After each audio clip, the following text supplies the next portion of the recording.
भारत के एक छोटे से गांव का नाम था सूरजपुर।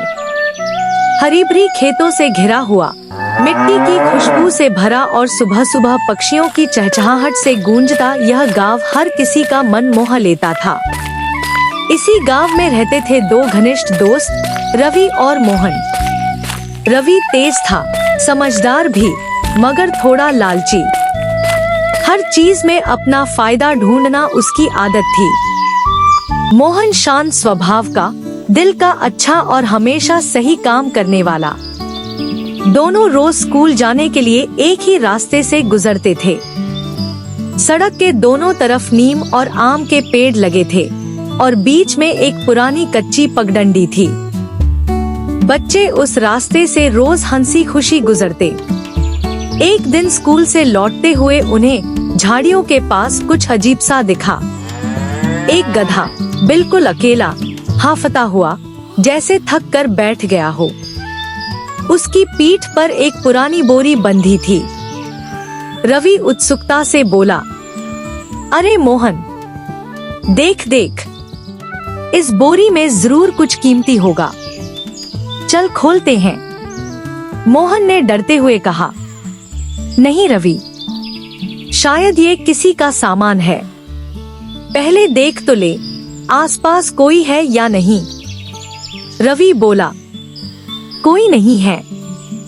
इतना मौका बार बार थोड़ी मिलता है। खोलना जल्दी। मन मारकर मोहन भी उसके साथ बैठ गया। दोनों ने बोरी का गांठ ढीली की। जैसे ही बोरी खुली, दोनों की आंखें चौंधिया गई। अंदर चमकते हुए सिक्कों और नोटों का ढेर रखा था। मोहन हैरान, अरे ये तो बहुत सारा पैसा है।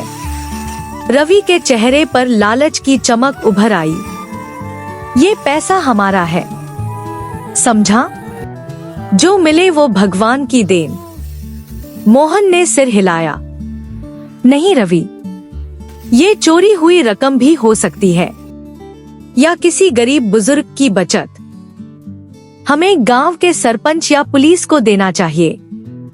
रवि गुस्सा हो गया, तू देगा तो दे, मैं अपना हिस्सा नहीं छोड़ूंगा। ये गधा भी तो कुछ नहीं बोल सकता। रवि बोरी उठाकर घर ले जाने लगा। हैरानी की बात ये थी कि गधा चुपचाप रवि के पीछे पीछे चल रहा था, जैसे वो अपने खजाने का पीछा कर रहा हो।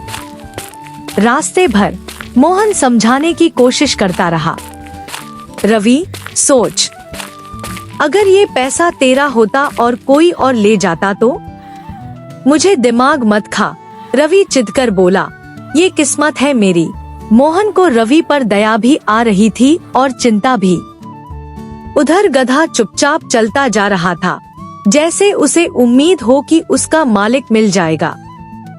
घर पहुंचकर रवि ने बोरी को अपने कमरे की अलमारी में छुपा दिया।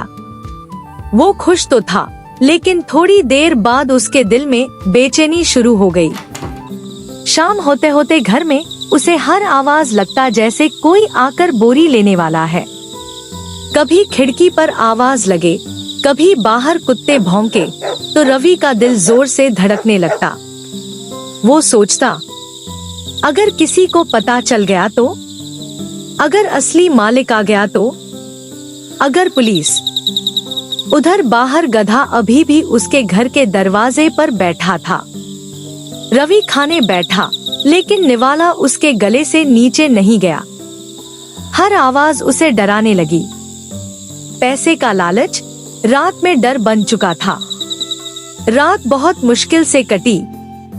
सुबह रवि ने दरवाजा खोला तो देखा कि गधा अब भी वहीं था, लेकिन उसके साथ एक बूढ़ा आदमी भी खड़ा था। उसके चेहरे पर थकान, आंखों में चिंता और शरीर पर मिट्टी लगी थी। शायद वो पूरी रात अपने गधे को ढूंढता रहा था। बूढ़ा आदमी मोहन से पूछ रहा था, बेटा, क्या तुमने मेरा गधा देखा है? उसके साथ मेरी एक बोरी भी थी। उसमें मेरे पिछले 1 साल की मजदूरी की कमाई थी।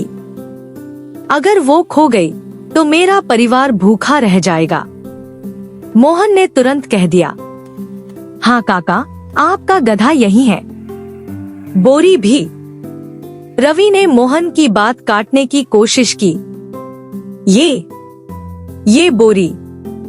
लेकिन बूढ़े आदमी की कंपकंपाती आवाज सुनकर रवि का दिल अंदर तक हिल गया।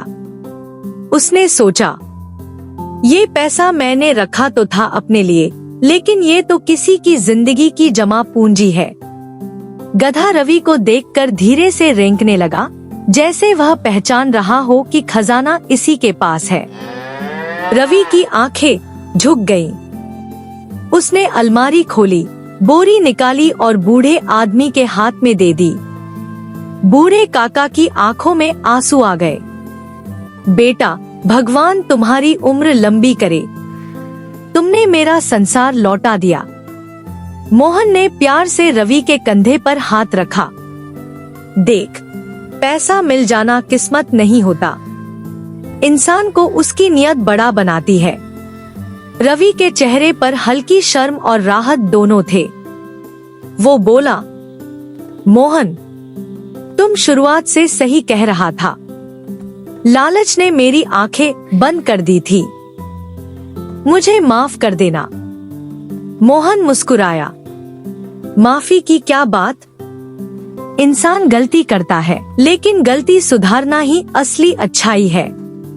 बूढ़े काका ने दोनों बच्चों के सिर पर हाथ फेरा और बोले, मैं तो कहता हूँ, तुम दोनों कल से मेरे खेतों में खेलने आना।